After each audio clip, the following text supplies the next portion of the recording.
Today is Sunday, September 24th, 2023, and this is the Dunkley Report. Russia's top diplomat is lashing out at the U.S. and the West as self-interested defenders of a fading international power structure.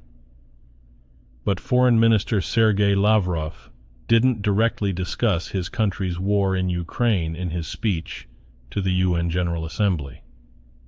For a second year in a row, the General Assembly meeting is taking place, with no end to the war in sight.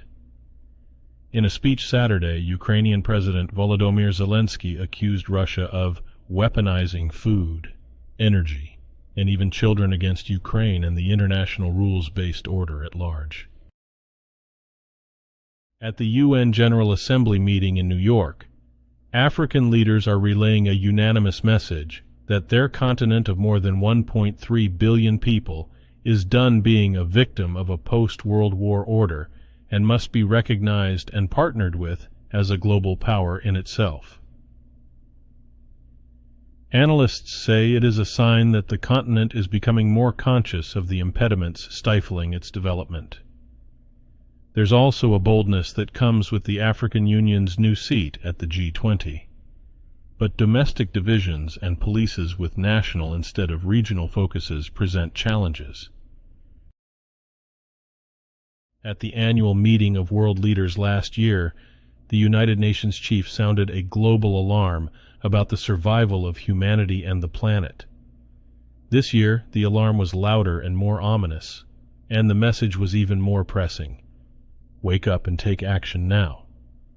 Secretary-General Antonio Guterres' assessment was delivered in his no-nonsense style and aimed to shock. He said humanity is becoming unhinged and inching closer to a great fracture. Guterres has spoken this way often, but this year his State of the World address to leaders was tougher and even more urgent. The U.S. ambassador to Canada has said that information shared from members of an intelligence-sharing alliance was part of what Prime Minister Justin Trudeau used to make public allegations of the Indian government's possible involvement in the assassination, a Sikh Canadian. The U.S. envoy spoke to Canadian CTV News Network, but he didn't give more details. The full interview will be aired on Sunday. A Canadian official told the Associated Press on Thursday that the allegation of India's involvement in the killing is based on surveillance of Indian diplomats in Canada, including intelligence provided by a major ally. A month after Yevgeny Prigozhin was killed in a suspicious plane crash, the Kremlin seems to be succeeding in keeping the demise of the profane and outspoken Wagner chief as low-key as possible. What caused Prigozhin's private jet to plummet into a field northwest of Moscow is still a mystery. The Russian military leaders he tried to oust with his armed rebellion remain in power, his mercenary army is under new management, and President Vladimir Putin, whose authority was badly dented by the short-lived mutiny, seems as strong as ever, with Prigozhin's fiery death sending a chilling message to anyone who dares to challenge him. It's day 6 of the UN General Assembly high-level meeting that brings world leaders together at UN headquarters in New York. Here are the highlights of what happened Saturday at the UN and what to keep an eye on for the last day, Tuesday.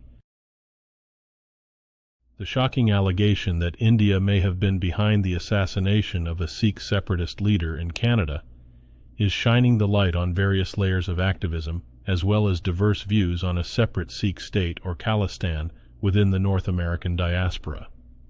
While some argue that many support an independent Sikh state in the subcontinent, others maintain that such supporters are still a minority in the diaspora. There is, however, increased activism around the issues of Sikh sovereignty and self-determination. Thousands of Sikhs in Canada and elsewhere have turned out to vote on a non-binding referendum on the Khalistan issue.